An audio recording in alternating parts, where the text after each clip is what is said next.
Assalamualaikum warahmatullahi wabarakatuh. Waalaikumsalam warahmatullahi wabarakatuh. Alhamdulillahi ala ihsanih wa syukru lahu ala taufiqihi wa amtinani wa asyhadu an la ilaha illallah wahdahu la syarika lahu ta'ziman li sya'ni wa asyhadu anna Muhammadan abduhu wa rasuluhu da'i ila ridwanih wa sallallahu wa sallama alaihi wa ala alihi wa sahbihi wa ikhwani. Amma ba'd. Ayyuhal ikhwa wal akhwat, al-aba wal ummahat, azani wa azakumullah, saudara-saudariku, bapak-bapak dan ibu-ibu yang semoga dimuliakan oleh Allah. Kita bertemu kembali di malam Kamis untuk mengkaji pembahasan akidah dasar menggunakan kitab Khudh Aqidataka minal kitabi was sunnatis sahihah. Ambillah akidahmu dari Al-Quran dan hadis yang sahih, karya Syekh Muhammad bin Jamil Zainu rahimahullahu ta'ala. Ya, pada pertemuan sebelumnya kita sampai pertanyaan ke-11, 12 tepatnya, atau yang sebelumnya ke-11, terakhir sampai 11, yaitu pertanyaan hal yajuzu dzabhu li ghairillah, bolehkah menyembelih hewan untuk selain Allah? Bolehkah menyembelih binatang itu selain Allah? Jawabannya apa? Tidak boleh. La yajuz, ya, tidak boleh. Apa dalilnya? Wa dalilu qaulu ta'ala, dalil itu firman Allah Ta'ala, fasalli li rabbika wanhar, salatlah dan menyembelihlah untuk Tuhanmu, itu untuk Allah. Nah, ini menunjukkan menyembelih binatang hanya untuk Allah, tidak boleh untuk selain Allah. Tidak boleh menyembelih binatang untuk jin, untuk setan, untuk malaikat, nabi, orang soleh dan semacamnya. Ini tidak boleh, hanya untuk Allah. Karena menyembelih binatang adalah ibadah, dan ibadah hanya boleh ditujukan kepada Allah. Itu dalil dalam Al-Quran, ada dalam hadis, yaitu hadis dalam Sahih Muslim. Nabi SAW sabda, la'anallahu man dzabaha li ghairillah. Allah melaknat orang yang menyembelih binatang untuk selain Allah. Allah melaknat artinya kata para ulama at-tar min rahmatillah, diusir dari rahmat Allah. Kalau seorang dilaknat oleh Allah, artinya orang ini diusir dari rahmat Allah, artinya dijauhkan dari rahmat Allah. Kalau orang sudah jauh dari rahmat Allah, berarti dekat dengan azab Allah, ya kan? Kalau udah jauh dari rahmat Allah, dekat dengan azab Allah. Tapi kalau dekat dengan rahmat Allah, berarti jauh dari siksa Allah. Jadi saling ini Bapak ya, saling berlawanan. Nah, orang yang menyembelih binatang itu selain Allah, dia terlaknat, dijauhkan dari rahmat Allah. Artinya dia mendekati siksa Allah. Ya, ini mengerikan Bapak ya. Dan jangan kita anggap remeh, itu dosa besar dan ini termasuk syirik besar, mengeluarkan pelakunya dari Islam. Ini kan kita bahas sekarang kan pembahasan syirik besar. Jadi kita udah membahas tentang syirik besar, nah sekarang macam-macam syirik besar. Syekh menyebutkan contoh-contohnya, di antaranya itu menyembelih binatang itu selain Allah. Ya nggak boleh ya, dengan alasan apapun, alasan penyembuhan kah, dengan alasan supaya rumah aman kah, supaya kalau lewat pohon ini tidak diganggu kah, pokoknya tidak boleh kita menyembelih binatang untuk selain Allah. Ya. Terus bagaimana kalau kita diancam, ditakut-takuti? Kenapa kita harus takut dengan jin? Kenapa kita harus takut dengan setan? Yang bisa memberikan mudarat Allah. Jin itu Bapak, sebenarnya disebutkan oleh para ulama, di antara Al-Qamah kalau salah, mereka sebenarnya lebih takut kepada manusia daripada manusia takut kepada mereka. Jadi sebenarnya jin takut sebenarnya pada kita. Cuman bedanya jin itu bisa lihat kita tidak bisa lihat mereka.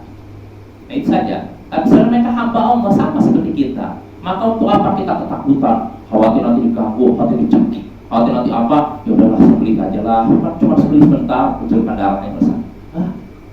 Kalau kita melakukan itu, kita sudah rugi dunia akhirat. Amalan kita lenyap ketika itu juga. Sholat kita lenyap ketika itu juga. Haji kita yang sudah ditunaikan lenyap ketika itu. Sedekah kita yang udah banyak juta hilang seperti itu juga. Maka jangan anggap remeh masalah ini ya. Jadi jangan kita sekali-kali melakukan ini, berbuat syirik syirik, menyembelih binatang untuk selain Allah, walaupun dengan alasan, sebagian orang alasannya katanya pengobatan, walaupun pengobatan, Allah tidak akan memberikan kesembuhan dengan cara yang haram. Fa'inna Allah ma'indahu la yunalu illa bitta'atih. Dan akan disebutkan, sesungguhnya apa yang diisi Allah tidak bisa diraih kecuali dengan menaati. Sesungguhnya apa yang ada di sisi Allah, apa yang ada di sisi Allah, rezeki, kesembuhan, anak dan semacamnya, ini hanya bisa diraih dengan menaati Allah. Artinya bukan dengan cara maksiat. Jadi kalau kita ingin dilindungi oleh Allah dari mara bahaya, bukan malah nyembelih binatang jin. Kalau kita ingin anak kita nggak diganggu oleh jin, setan dan semacamnya, bukan memberikan jimat, tapi berdoa kepada Allah. Allah Maha mendengar, Allah Maha melihat, Allah Maha mengetahui. Wa qala rabbukum ud'uni astajib lakum. Dalam surat Al-Mu'minun, dan surat Al-Mu'min, Tuhan kalian berfirman, berdoalah kepadaku, pasti akan aku kabulkan. Allah yang nyuruh, berdoalah kepadaku, langsung kepada Allah, bukan lewat perantara indan itu. Berdoalah kepadaku, niscaya akan aku kabulkan. Maka kalau kita khawatir diganggu, mungkin kita tinggal di suatu tempat, bahwa mungkin kalau di sini mungkin aman. Kalau di beberapa tempat itu, Bapak, kita masuk kampung udah kerasa. Kalau kata orang itu istilahnya apa? Ada aroma-aroma apa ya gitu? Magic. Ya magic gitu. Maka jangan dengan kayak gitu, udahlah daripada kita diganggu, udahlah. Apa susahnya cuma sembeli ayam sebentar, ucapkan sebentar, dah. Nah, rugi dunia akhirat kalau kayak gitu. Kalau kita merasa khawatir, sudah ada tipsnya. Nabi sendiri sudah memberikan tipsnya. Man nazala manzilan faqala a'udzu bi kalimatillahi tammati min syarri ma khalaq lam yadurru syai'un hatta yarhala min manzil dzalik. Dalam hadis Sahih Muslim kata Nabi, siapa yang singgah di suatu tempat yang terasa angker, yang bikin katanya gulung-gulung merinding gitu. Kalau kita memang menempati tempat seperti itu, kata Nabi, siapa yang singgah di suatu tempat lalu mengucapkan doa, a'udzu bikalimatillahi tammati min syarri ma khalaq. Aku berlindung dengan kalam Allah yang sempurna dari kejahatan makhluk yang Dia ciptakan. Nah, siapa yang membaca doa ini, kata Nabi, ketika singgah di suatu tempat, maka tidak ada satupun yang akan membahayakannya. Tidak ada satupun yang akan membahayakannya sampai dia pindah dari tempat tersebut. Maka kalau kita merasa memasuki tempat yang terasa angker itu, jangan malah permisi, jangan ganggu saya ya. Kalau bacanya assalamualaikum warahmatullahi wabarakatuh, Itu masuk rumah. tempat yang kosong. Yang kalau yang terasa mengerikan atau terasa menakutkan, itu yang diperintahkan Nabi. Walaupun ya kalau kita nggak hafal doa yang tadi ajarkan Nabi, udah semampunya ya, masalah insyaallah. Atau misalnya Bapak doa tadi belum kita hafal, kita istighfar aja atau pikir aja, Allah, ya mudah-mudahan itu dijaga oleh Allah ya. Tapi kalau kita mau yang lebih baik ya tadi yang diajarkan Nabi, dan insyaallah mudah Bapak. Bahkan ini termasuk zikir pagi petang kan? Nah, itu dibaca. Makanya zikir pagi petang itu Bapak manfaatnya banyak. Orang yang jaga zikir pagi petang itu akan Allah lindungi. Kalau dibaca di pagi akan Allah lindungi sampai sore. Dibaca sore dilindungi sampai pagi. Maka Bapak mungkin Bapak pernah dengar kejadian di Arab Saudi itu pernah, kalau nggak salah di Arab Saudi ya, ada seorang akhwat, seorang perempuan muslimah suatu hari diculik oleh segerombolan orang-orang ini lah, orang jahat, dimasukkan ke dalam bagasi. Nah, setelah di dalam bagasi berapa lama, orang ngira dia akan mati, ternyata tidak mati. Dan akhirnya setelah berapa lama ini juga selamat ya, padahal dalam kondisi gelap itu kan, nggak kelihatan apa-apa. Akhirnya ketahuan juga, pelakunya ditangkap, orangnya selamat. Ketika ditanya kenapa, kira-kira apa rahasianya kok Anda bisa selamat? Ya selama ini saya selalu menjaga zikir pagi dan petang. Nah itu Bapak, itu pentingnya. Dan di antara doa zikir pagi dan petang tadi a'udzu bikalimatillahi tammati min syarri ma khalaq. Aku berlindung dengan kalam Allah yang sempurna dari kejahatan makhluk yang Dia ciptakan. Kejahatan makhluk yang Dia ciptakan. Kejahatan apa maksudnya? Makhluk yang Dia ciptakan. Ya kejahatan jin, manusia, hewan buas dan semacamnya. Maka kalau kita masuk di suatu tempat yang terasa asing, terasa katanya ada hawa-hawa magic istilahnya semacamnya lah, maka doalah tadi ya. Jangan malah kita tertipu sebagian orang, udahlah sebeli aja lah, ya nggak usah setengah percaya, nggak usah percaya lah istilahnya apa kata dia, mau percaya nggak percaya udah lakukan aja. Nah itu salah juga Bapak ya, jelas Bapak, kira-kira salah kan? Orang lakukan saja, mau percaya atau tidak percaya lakukan saja. Ya namanya maksiat Bapak, mau percaya nggak percaya tetap aja maksiat kan? Ya tidak Bapak? Ya contohnya gini lah, kalau ada orang misalkan, contoh saja nih, ada orang melakukan zina, udah lakukan aja lah, terserah kamu percaya itu dosa atau tidak, lakukan saja. Bisa begitu? Nggak boleh kan? Nah begitu pula syirik. Jangan sampai dengan alasan udah kalaupun kamu percaya lakukan aja supaya selamat, nggak bisa ya Bapak ya. Maka jin itu adalah hamba Allah sama seperti kita. Maka jangan sampai ketakutan kita kepada jin mendorong kita untuk menyebut Tuhan Allah. Itu akan dimurkai oleh Allah ya. Dan rugilah kita. Setelah melakukannya, rugilah, lenyaplah seluruh amalan kita. Nah itu tentang menyembelih binatang kesucian Allah. Nah sekarang kita masuk permasalahan baru, Bapak, pertanyaan ke-12. Soal Atsani Asyar, hal kata Syekh, hal natufu bil quburi litaqarrubi biha. Pertanyaan ke-12, apakah kita boleh tawaf di kuburan untuk mendekatkan diri kepada penghuni kubur? Bolehkah kita tawaf di kuburan untuk mendekatkan diri kepada penghuni kubur? Tawaf maknanya Bapak apa? Keliling. Kita kan tahu kan kalau jamaah haji pergi ke Mekah, apa yang dilakukan? Tawaf di Ka'bah kan, tawaf itu mengelilingi itu. Nah, kita udah tahu namanya tawaf itu di Ka'bah kan, di Masjidil Haram. Nah, ini pertanyaannya, apakah boleh kita tawaf di kuburan? Ini ada kubur wali kah, kubur orang soleh kah, kubur kiai kah, buya kah, yang dianggap punya nama, punya kesolehan lah. Bolehkah kita tawaf di kuburannya untuk mendekatkan diri kepadanya? Boleh tidak? Ya, jawabannya la natufu illa bil Ka'bah. Kita tidak boleh tawaf kecuali di Ka'bah. Ya. Kenapa tidak boleh tawaf di Ka'bah? Apa? Kenapa tidak boleh tawaf di kuburan? Maaf ya, tidak boleh. Mengapa kita tidak boleh tawaf di kuburan? Maaf Bapak ya, salah ini. Jadi kan jawabannya, apakah boleh kita tawaf di kuburan? Jawabannya tidak boleh kita tawaf kecuali di Ka'bah. Hanya Ka'bah lah tempat kita tawaf ya. Nah pertanyaannya, kenapa kita tawaf cuma di Ka'bah Bapak? Kenapa tidak boleh di selain Ka'bah?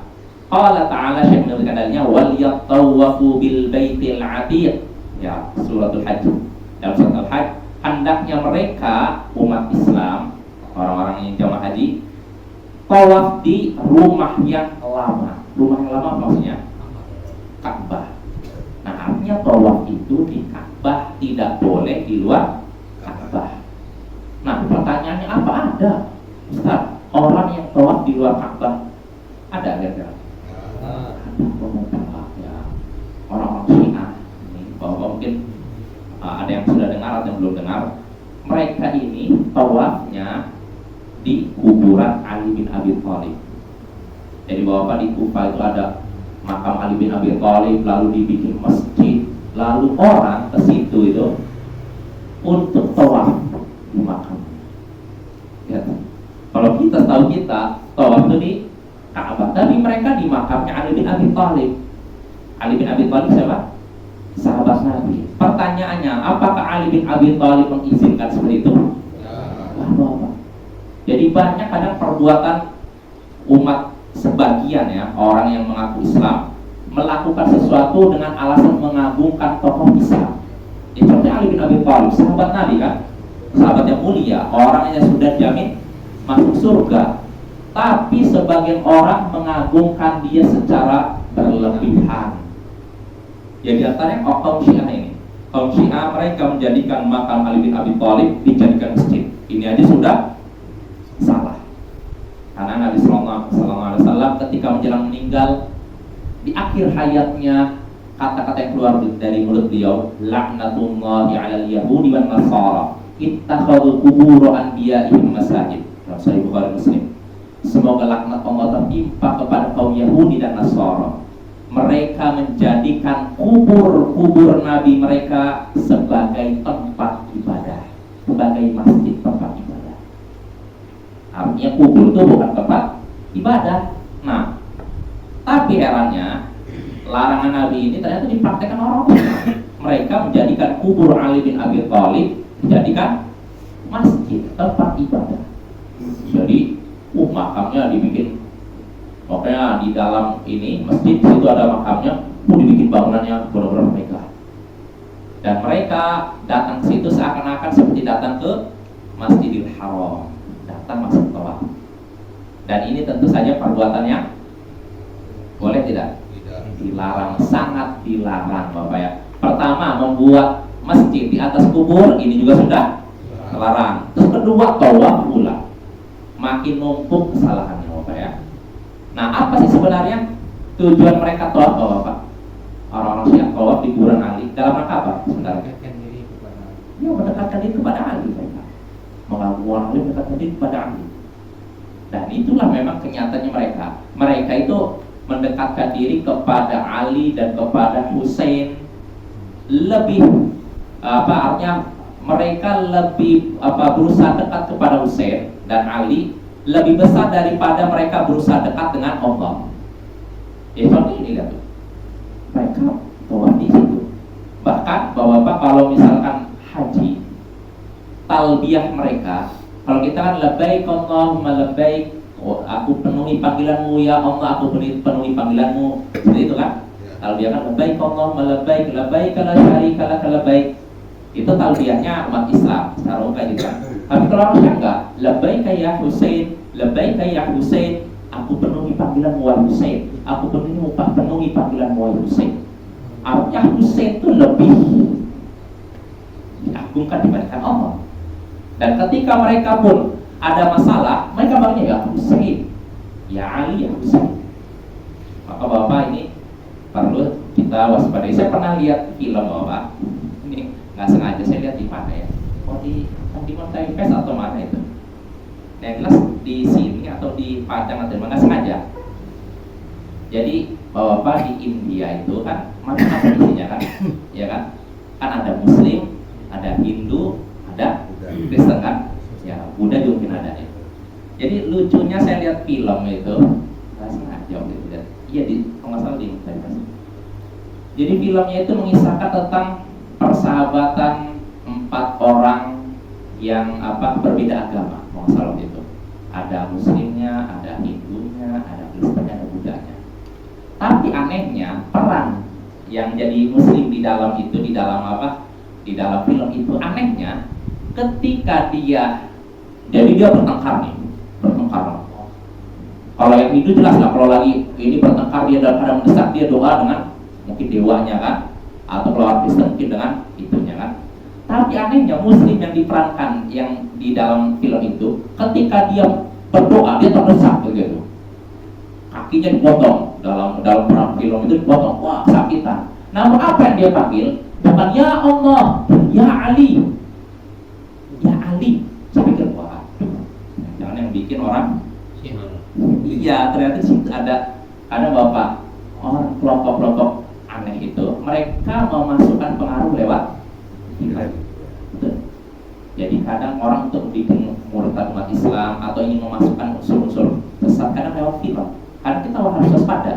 Kalau kita tidak punya bekal agama, anak kita nonton itu, jadi kalau dalam keadaan terdesak panggillah ya Ali. Nah itu bahaya Bapak ya. Ya nggak? Ya hati-hati ya. Kadang ada ini, mungkin disusupkan ya, kenapa yang dia panggil bukan ya Allah, ya Ali, ya Ali, ya Ali. Dan saya tahu memang di India juga ada orang Syiah Bapak. Jadi di Pakistan, Bangladesh, walaupun mereka sama seperti Indonesia minoritas, Beda dengan di Iran. Kalau Iran memang mayoritas memang mereka, tapi kalau di India, Pakistan, Bangladesh, Indonesia memang mereka minoritas, tapi mereka juga punya pengaruh. Jadi kadang mereka itu walaupun minoritas memiliki misalkan apa, misalkan menguasai media tertentu, koran atau TV, mungkin aja seperti di Indonesia kan, ya kan, nggak perlu saya sebutkan namanya, mungkin orang tahu, oh ini medianya milik orang Syah ini, dan mereka punya kekuatan, punya uang mereka, maka mereka kadang menyebarkan pemahaman mereka lewat buku-buku itu, lewat film itu. Makanya harus kita waspadai Bapak ya. Jadi kita kembali lagi, bolehkah kita tawaf di kuburan untuk mendekatkan diri kepada penghuni kubur? Jawabannya tidak boleh. Kita hanya tawaf di Ka'bah. Kita hanya melihat Ka'bah sebagaimana Allah berfirman, wal yatawafu bil baitil atiq. Hendaknya mereka tawaf di rumah yang lama, rumah yang kuno, yaitu Ka'bah. Itu dalam Al-Quran, surat Al-Hajj. Waqala, lalu berikutnya Syekh menyebutkan dalam hadis. Waqala sallallahu alaihi wasallam, Nabi sallallahu alaihi wasallam bersabda, man qafa bil baiti sab'an wa shalla rak'atain kana 'itqi raqabah. Siapa yang tawaf di Ka'bah, di rumah Allah 7 kali, tawafnya 7 kali, lalu sholat 2 rakaat, maka itu seperti membebaskan seorang budak. Siapa yang tawaf di Ka'bah sebanyak 7 kali, lalu sholat 2 rakaat, maka dia seakan-akan sudah membebaskan seorang budak. Hadis sahih rawahu Ibnu Majah. Hadisnya sahih riwayat Imam Ibnu Majah. Maknanya jelas Bapak. Jadi kata Nabi SAW, siapa yang tawaf di Ka'bah sebanyak 7 kali, tawaf kan 7 kali kan, lalu sholat 2 rakaat. Dalam kalau kita umroh, haji dan semacamnya, biasanya kalau sudah tawaf kita melaksanakan sholat 2 rakaat. Ya, yang afdol sholatnya di belakang mana? Maqam Ibrahim. Ini yang paling afdol. Tapi Bapak kenyataannya mau nyampe situ, waduh, jangan kan musim haji, bukan musim haji aja tuh luar biasa itu, rebutan Bapak situ, sulit ya. Maka kalau nggak mungkin ke belakangnya, ya, semampu mungkin ya. Makin dekat dengan ini Maqam Ibrahim lebih afdol. Tapi kalau nggak bisa ya sudah di belakangnya. Nah, siapa yang sholat seperti itu, ya, siapa yang tawaf 7 kali lalu sholat 2 rakaat, maka pahalanya sama seperti membebaskan budak. Oh, ya, pahalanya besar kok sih, besar Bapak. Ya, ini menunjukkan tawaf itu hanya di Ka'bah, ya, tidak boleh di luar Ka'bah. Ya, itu berdasarkan ayat tadi dan hadis tadi, dan itu juga praktek sahabat Nabi. Nggak ada satupun sahabat Nabi yang tawaf di luar Ka'bah. Ya contohnya Bapak, apa masjid yang paling baik setelah Masjidil Haram? Kalau sholat di Masjidil Haram, pahalanya 1 kali sholat 100.000 kali sholat di luar Masjidil Haram.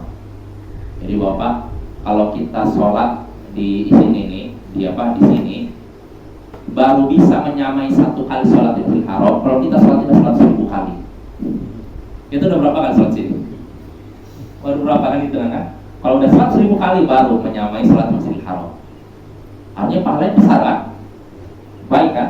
Nah, tapi perlu kita ketahui, selain Masjidil Haram ada juga masjid yang di bawahnya, utamanya di bawah Masjidil Haram. Masjid apa itu? Nabawi. Kalau di Masjid Nabawi 1 kali sholat pahalanya 1000 kali sholat di luar Masjid Nabawi. Jadi kita baru bisa menyamai pahala sholat di Masjid Nabawi kalau kita 1000 kali sholat di sini. Ada yang sudah sholat 1000 kali di sini. Itu lihat tuh. Nah, Masjid Nabawi berarti kan masjid terbaik setelah Masjidil Haram kan? Tapi pertanyaannya, adakah seorang sahabat satu saja yang tawaf di Masjid Nabawi? Nggak ada. Ya nggak ada, Bapak. Nggak ada satupun sahabat Nabi. Tabi'in pun nggak ada. Tabi'in pun nggak ada. Ulama Imam Syafi'i, Malik, Abu Hanifah nggak ada juga. Jadi nggak ada yang seperti. Padahal Masjid Nabawi termasuk masjid baik kan setelah Masjidil Haram kan? Tapi nggak ada satupun para sahabat murid yang melakukan itu. Itu menunjukkan tawaf itu cuma di Ka'bah, Bapak ya. Jadi nggak boleh di kuburan Ali atau kubur Nabi. Alhamdulillah Bapak, Masjid Nabawi Kota Madinah di bawah pemerintah Kerajaan Arab Saudi. Seandainya Kota Madinah, Masjid Nabawi di luar pemerintahan Kerajaan Arab Saudi kan kebanyakan. Bisa jadi orang datang ke Madinah, wah itu makam Nabi, bawa wafat. Itu kemungkinan. Sampai-sampai ada seorang tokoh di Jawa Timur berkata, beliau pernah berkata dalam sebuah tayangan YouTube, kata beliau, nggak mungkin Masjid Nabawi dan Masjidil Haram dipegang oleh orang sesat. Seandainya seandainya Madinah, Mekah, Masjidil Haram, Masjid Nabawi ini nggak dipegang oleh pemerintah sekarang, Kerajaan Arab Saudi, mungkin orang-orang menggunakan tiang-tiang Masjidil Haram dijadikan istilahnya tiang-tiang ini gini lurus-lurus dikatakan. Itu Bapak, alhamdulillah nggak ada keluarga. Ya contohnya di makam Nabi, makam Nabi benar-benar Allah jaga lewat askar atau tentara yang jaga. Jadi kalau ada orang mau macam-macam mau melus-melus itu nggak Jadi kalau kita mau ziarah makam Nabi boleh tidak? Boleh, cukup Bapak salam. Nggak usah kita ngusap-ngusap, cium-cium. Perlu begitu ya? Atau seperti Hajar Aswad. Kalau Hajar Aswad memang iya, ada sunnahnya kan? Kita mencium Hajar Aswad. Kalau nggak sanggup, kita sentuh Hajar Aswad lalu tenang kita. Kalau tidak sanggup, gini kan? Ya kan? Kita udah pernah belajar di Kitabul Haji kan, pembahasan tentang haji gitu kan? Tapi Hajar Aswad, adapun makam Nabi nggak ada sunnahnya kita mencium makamnya, atau nggak, kalau nggak bisa mencium, pegangkan lalu ciumin. Atau kalau nggak bisa isyarat, nggak ada Bapak. Seandainya itu ada contohnya, ada atau disyaratkan, tentu sudah dicontohkan oleh para sahabat. Karena siapa orang yang paling cinta kepada Nabi? Para sahabat. Tapi nggak ada satupun sahabat Nabi yang melakukan seperti itu. Mereka cuma ketika datang ke makam Nabi mengucapkan salam selesai, atau ke sampingnya Abu Bakar, Umar selesai, udah pulang. Nggak ada yang ritual macam-macam. Makanya Allah jaga. Ya, ini salah satu bentuk penjagaan Allah. Dan Nabi SAW sudah pernah berdoa, Allahumma la taj'al qabri watanan yu'bad. Ya Allah, jangan kau jadikan kuburku sebagai berhala yang disembah. Ini doa Nabi, dan ternyata doa beliau dikabulkan oleh Allah. Kalau Nabi disembah, ada tidak orang yang umat Islam tapi menyembah Nabi? Ada nggak? Ada, saya yakin. Tapi kalau yang menyembah kubur Nabi, nggak ada. Karena apa? Allah sudah kabulkan doa Nabi.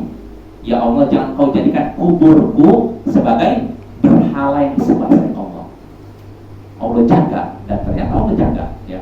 Buktinya apa? Makam Nabi sudah di tembok dengan bentuk ini, sehingga orang nggak bisa sholat menghadap ke situ, udah di tembok. Jadi orang kalau mau sholat situ harus miring, nggak bisa kan? Nah, itu Bapak ya. Terusnya juga itu di antara bentuk penjagaan lain, Allah sediakan Kerajaan Arab Saudi yang menyediakan itu askar-askar, tentara-tentara yang mengarahkan jamaah kalau ingin melakukan perbuatan macam-macam. Kalau jamaah yang pengen sholat cium-cium, ingatkan ini nggak boleh. Terus tegas Bapak. Jadi itu alhamdulillah. Itu di Masjid Nabawi. Begitu juga kalau Bapak pernah ke makam Baqi, pemakaman para sahabat, di situ juga sudah ada askar, tentara, dan terus istilahnya pembimbing agama yang diutus oleh Kerajaan Saudi mengingatkan kalau jamaah mau macam-macam itu. Karena kalau Bapak kalau nggak ada yang jaga, bisa jadi habis pasirnya. Di bawah orang Indonesia, orang berkah katanya. Iya betul. Bisa jadi habis loh. Karena Bapak ada, ini saya lihat di YouTube juga, di Instagram, di Mekah kalau nggak salah. Jadi ada sebuah pohon, tapi ini tidak terdeteksi oleh tentara. Pohonnya tadinya lebat, tapi hampir kering. Gara-gara jamaah haji, tahu kan orang Saudi yang jelas ya. Orang Indonesia yang nggak tahu juga. Jadi pohonnya itu dikeruk, dibawa sebagai jimat. Itu nggak ketahuan. Kalau seandainya tentara Saudi tahu, itu udah dilarang itu. Tapi nggak ketahuan. Jadi kadang mereka ada aman nggak? Oh nggak ada tentara. Pohonnya dimasukkan. Jadi tadinya pohonnya rindang jadi kering, karena nah itulah. Ya tapi setidaknya untuk tempat yang masih aman ya, terutama makam Nabi, Masjidil Haram, Masjid Nabawi aman ya. Karena ini kan, karena Bapak kalau lagi haji kan jumlah yang datang berapa orang? Jutaan. Sedangkan tentaranya gimana ngawasi jutaan orang, susah Bapak ya. Maka wajar kalau misalkan ada yang apa istilahnya kelewatan ya, jadi nggak sempat deteksi ternyata melakukan itu. Tapi kalau ketahuan tentu saja akan diingkari Bapak ya. Jadi di makam Baqi', di Masjid Nabawi, di makam nabinya, belum lagi Masjid Haram, semuanya udah jaga. Jadi kalau ada orang yang mau melakukan perbuatan yang nyeleneh, aneh, syirik dan semacamnya, langsung ditegur. Jadi Bapak ada itu apa? Silakan Bapak lihat mungkin video-videonya bagaimana penjagaan para tentara sana. Menjaga jangan sampai ada satu pun jamaah haji yang melakukan seperti itu. Jangankan itu Bapak, ada jamaah haji kan gitu, lagi kelihatan pakai jimat, langsung ditegur mereka sama tentaranya. Coba kalau orang sini bisa, polisi Pak, jimat Pak, bisa? Enggak kan, mesti tegur, jimat, haram, syirik, jelas kan? Ada video itu, tegas mereka, nggak mentolerir sedikit pun syirik terjadi di luar biasa kan. Nah kita harapkan ya apa pemerintah sini pun gitu ya. Jadi kalau ada syirik Pak, itu syirik Pak, coba Pak. Nah dengan itu insya Allah Indonesia jadi makmur. Selama di negara kita masih banyak tersebar syirik, ya memang jadi sulit makmur Bapak ya. Ya kalau Arab Saudi itu gersang Bapak. Makanya para penjajah pun dulu Bapak nggak berminat, nggak bernafsu menjajah. Jadi Bapak perlu kita ketahui daerah Timur Tengah itu hampir semuanya dijajah oleh bangsa Barat. Kuwait dijajah oleh Inggris, Bahrain juga, Yaman ini dijajah, belum lagi apa Qatar dan semacamnya. Pokoknya daerah-daerah Irak yang itu udah dijajah semua. Sedangkan Arab Saudi yang dulu itu Mekah, Madinah nggak dijajah. Kenapa kira-kira? Ya mungkin memang mau jajah apa gersang kayak gini, nggak nafsu mereka. Nah, iya. Jadi beda dengan Irak. Kalau Irak masih ada kekayaan alamnya, Yaman masih ada kekayaan alamnya. Ini Saudi itu waktu itu gersang gini. Mau jajah rugi kan? Udah habis biaya, habis tentara, nggak dapat apa-apa kan? Namun siapa sangka di balik kegersangan itu di bawahnya mengandung nilai jutaan dolar. Apa itu? Minyak bumi kan? Itu berkah Bapak ya, berkah dari tauhid, menegakkan tauhid, ternyata Allah makmurkan dengan itu. Ya kita juga berharap Bapak negara kita makmur ya, sejahtera ya. Tentunya itu dengan menegakkan tauhid dan memberantas syirik ya. Ya itu Bapak ya, itu tentang tawaf di kubur. Ya kita lanjut lagi. Lalu berikutnya itu pertanyaan ke-12, sekarang pertanyaan 13. Qala Syekh rahimahullah, as-su'alu tsalits asyar. Ma hukmus sihr? Apa hukum sihir? Nah, ini pertanyaan ke-13. Al-jawab, as-sihru minal kufri. Qala ta'ala, walakinna syayatina kafaru yu'allimuna an-nasa as-sihr. Suratul Baqarah. Apa hukum sihir? Jawabannya, sihir itu termasuk kekafiran. Sihir itu termasuk kekafiran. Berarti kalau termasuk kekafiran hukumnya apa Pak? Makruh, mubah, haram Bapak ya. Kalau kekafiran nggak mungkin mubah, nggak mungkin makruh ya, haram hukumnya ya. Sihir ini termasuk kekafiran karena itu termasuk perbuatan haram dan dosa besar. Dan sihir juga termasuk pembatal keislaman karena termasuk sihir besar, ini mengeluarkan dari Islam. Kalau ada orang yang mempraktekkan sihir, mengajarkan sihir, maka hukumnya kafir ya. Apa dalilnya ini? Syekh dalilnya dalam surat Al-Baqarah, walakinna syayatina kafaru, akan tetapi setan-setan itulah yang kafir. Setan itulah yang kafir. Kenapa? Yu'allimuna an-nasa sihr, mereka mengajari manusia sihir. Nah ini setan kafir karena apa? Mengajari manusia sihir, mengajarkan kepada manusia sihir. Ya, ini menunjukkan mempelajari dan mengajarkan sihir hukumnya dosa besar, haram, mengeluarkan pelakunya dari Islam. Berdasarkan ayat tadi. Sebenarnya ayat sebelumnya wa ma kafara Sulaiman walakinna syayatina kafaru. Sulaiman itu tidak kafir, akan tapi setan itulah yang kafir. Kenapa ayatnya disebutkan wa ma Sulaiman itu tidak kafir, tapi setan-setan itu tidak kafir? Kenapa disebutkan ini? Apa alasannya Bapak? Ya karena ada yang bilang katanya Nabi Sulaiman ngajarkan sihir. Maka Allah bantah, Sulaiman tidak kafir, tapi setan-setan itu yang kafir. Mereka mengajarkan kepada manusia sihir. Artinya Bapak, Nabi Sulaiman tidak mengajarkan sihir, karena sihir itu perbuatan kafir yang hanya diajarkan oleh setan. Nah, itu Bapak. Jadi ayat ini menunjukkan bahwasanya mempelajari dan mengajarkan sihir, mempraktekkan, mempelajari dan mengajarkan sihir hukumnya apa? Dosa haram, dosa besar, dan mengeluarkan pelakunya dari Islam. Hati-hati Bapak ya, jangan kita mau mempelajari sihir dalam bentuk apapun. Karena Bapak kalau kita lihat, kalau kita di mungkin di masyarakat kita masih ada kan? Kadang ada buku-buku apa doa apa namanya? Buku-buku apa yang mengajarkan iya raja.